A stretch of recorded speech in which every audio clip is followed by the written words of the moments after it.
Let me show you in 2 seconds flat why the rich get richer and the poor get poorer. I call it the success cycle, real fast. Draw yourself 4 squares, put them up on the screen here.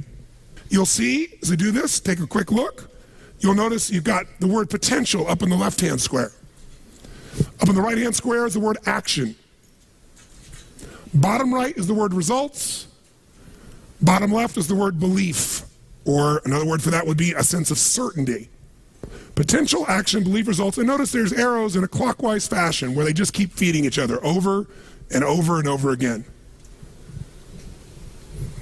So again, it's potential, action, results, belief, or another word for that would be certainty.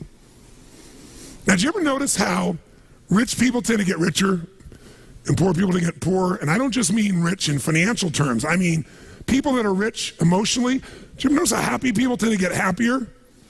And depressed people tend to get more depressed? How many found this to be true? Say aye. It's because of the power of momentum and what I'm about to show you. So let me show you something here. What's the potential of any human being? You tell me, quick. Unlimited. Do most people's results reflect that true potential, yes or no? No way. Why? Because most people aren't taking enough what? But is it possible to take a lot of action and still get lousy results?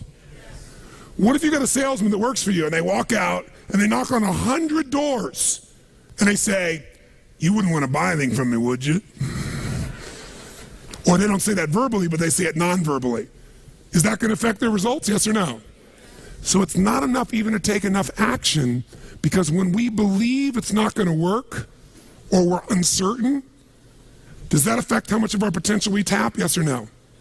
See, if you don't think it's going to work, you're not going to put out a bunch of your energy when you think it's going to fail. And by the way, when you're not sure, you tap little potential. Do you take little or a lot of action? When you're not sure, when you think it's not going to work, you take massive action or little action? Now, when you take little potential with little action, what kind of results do you get? Little lousy results. And when you get lousy results, what does that do to your belief?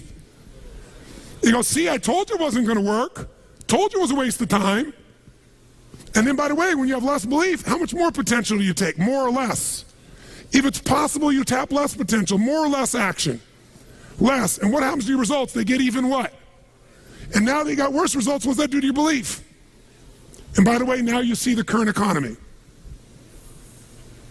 Isn't it true? Everybody out there is going, oh my God, the results are so bad, it's going to get worse in the future. So I better pull in my horns, there's less potential, so I'm not going to push as hard. I'm not going to take much action. Oh my God, I'm getting lousy results with little potential of action. Oh my God, it's going to get worse. That's what creates a recession, depression, whatever you want to call it. How do you change that?